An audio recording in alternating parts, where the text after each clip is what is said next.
यदि अभी तक पापाचरण से धन कमाया हो तो उसको ऐसी जगह दान कर दो जहां दूसरों की दवाइयां होती हो, दूसरों के कष्ट निवारण होते हो, दूसरों का उदर पोषण होता हो, वस्त्र आदि, गऊओं का चारा आदि अगर हो, अधर्म पूर्वक कमाया हो तो हटा देना, नहीं मरोगे तो दुर्गति होगी और जिंदा में परिवार को नाश कर देगा वो धन।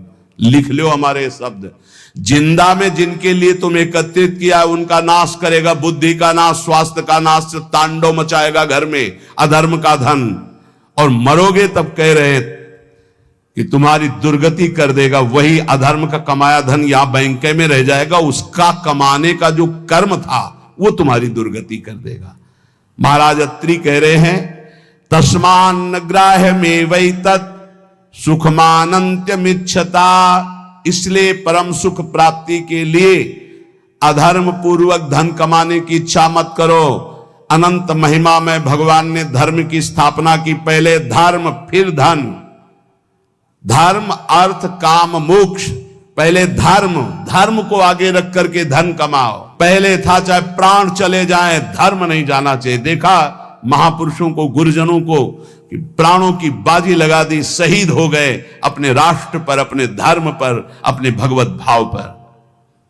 परः पराणाम पुरुषो यस्य तुष्टो जनार्दनः सा प्राप्नोत्यक्षयम् स्थानमेतत् सत्यम मयोदितम्।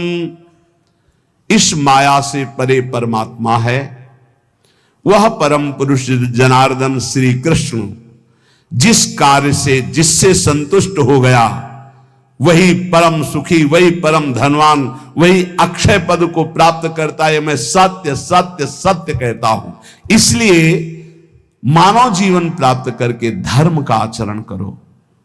धर्म के द्वारा संपादित किया हुआ तुम्हारा जीवन, जितने भी कर्म, वो तुम्हें महासुख प्रदान करेंगे। ना गुणान गुणिनो हंति स्तौति मंद गुणानपि नान्य दोषेषु रमते सानसूया प्रकीर्तिताः। जब कभी किसी गुणी की तुम्हारे सामने प्रशंसा होने लगे तो खंडन मत करना, किसी के गुणों का खंडन मत करो। और जब किसी के दोषों की चर्चा होने लगे तो कान में अंगुली डाल के वहां से चले जाओ। जब किसी की महिमा गाई जा रही हो तो आनंदित होकर सुनो, भगवान की विभूति है जिसका वर्णन हो रहा है। लेकिन जब किसी की निंदा की जा रही हो तो कान में अंगुली डाल के उस सभा से निकल जाओ, क्योंकि सभा में जो जो बैठा होगा उसको सबको पाप लगेगा। द्रौपदी जी को निर्वस्त्र करने का आदेश दुर्योधन ने दिया, उठ के चले जाना चाहिए। भीष्म जी को, द्रोणाचार्य जी को, अश्वत्थामा जी को, इन बड़े बड़े महापुरुषों को नहीं गए ना, नहीं रोका ना। कुछ भी हो, अगर भीष्म जी खड़े हो जाते तो किसी की ताकत थी बोले, परिणाम क्या हुआ? भगवान ने सबको मार के गिरवा दिया, सबको दंड भोगना पड़ा।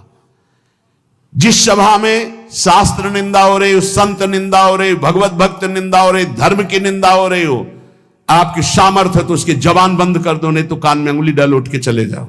उत्तम बात यही, कान में अंगुली डाल उठ के चले जाओ, क्योंकि सामर्थ्य की बात कानून विरुद्ध हो जाएगी। कुछ भी करना कानून के विरुद्ध होगा। परस्मिन बंधु वर्गे वा मित्रे द्वेषे रिपौ तथा आपन्ने रक्षितव्यम तु दयैषा परिकीर्तिताः। चाहे कोई पराया, चाहे कोई अपना हो, चाहे भाई हो, चाहे दुश्मन हो, यदि आप भक्त हैं तो आपका व्यवहार राग और वैर से रहित होना चाहिए। भाई के प्रति राग नहीं और दुश्मन के प्रति वैर नहीं। अगर भारी विपत्ति में भाई फंस जाए तो हम कैसे करेंगे?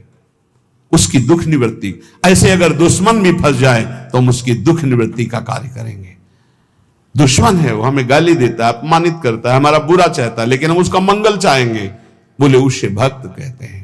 उसे कहते हैं वो राग द्वेष रहित भगवान का भक्त जो दयावान है।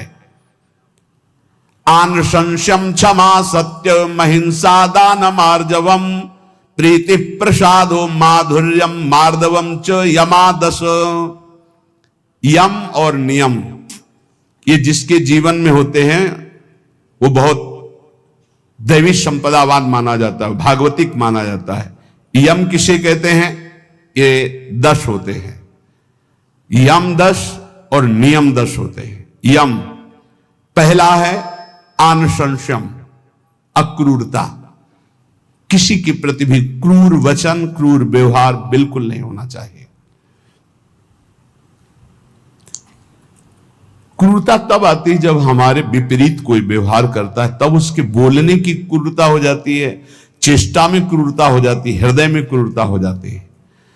अचानक आक्रमण होता है, अगर संबोधन करके आवे कि तुम्हारी परीक्षा हो रही तो शायद साधक सावधान हो जाए, पर अचानक आक्रमण माया का होता है, वो संभल ही नहीं पाता कि मेरी परीक्षा हो रही, और वो क्रूर बोल देता है, क्रूर कर्म कर देता है, क्रूर चिंतन कर देता है। इसका मतलब यम कमजोर है, यम नियम में वो कमजोर है। पहला यम है अक्रूरता, न वाणी में क्रूरता हो, न शरीर में चेष्टाओं में क्रूरता हो, न मन में क्रूरता हो, अक्रूरता। दूसरा है क्षमा, सबसे बड़ा बल है क्षमा। कोई कितना भी कैसा भी व्यवहार करे, क्षमा बल से उसे जीत लेना चाहिए। तीसरा है सत्य, सत्य के समान कोई दान नहीं, कोई पवित्रता नहीं, कोई बड़ा अनुष्ठान नहीं। वाणी से सत्य बोलने का नियम बना ले। कलिकाल है, इतना झूठ का बोल बाला है, पूछो मत। झूठ है जो औरों से तो और जाने तो गुरु जी से झूठ। कई बार कहा है कि एक घर तो छोड़ दो गुरुदेव का, कम से कम उनके सामने तो सत्य बोलो, एक क्षण में उनसे भी झूठ, और जबकि पता है कि उनको पता हो जाएगा फिर भी झूठ बोल देना। अरे भाई, फांसी थोड़ी लग जाएगी, डांट लग जाएगी, गुस्सा हो जाएंगे, पर हम सत्य बोल देंगे तो हमारा अपराध क्षमा हो जाएगा। सत्य एक जगह तो नियम ले लो तो सब जगह धीरे धीरे फिर भाव मानी संख्या से सवाल हल हो जाएगा। एक जगह सत्य बोलना शुरू कर दो। वाणी में सत्य बोलना, ये यम का नियम, अक्रूरता, क्षमा और सत्य। हमारा जब वाणी में सत्य होगा तो आचरण भी सद आचरण होंगे, फिर हमारा विचार भी सद विचार होगा, और संग भी सदसंग होगा। यम अगला सत्य के बाद अहिंसा, किसी की भी हिंसा न करना, न मन से, न वचन से, न कर्म से। सत्यम, अहिंसा और दान।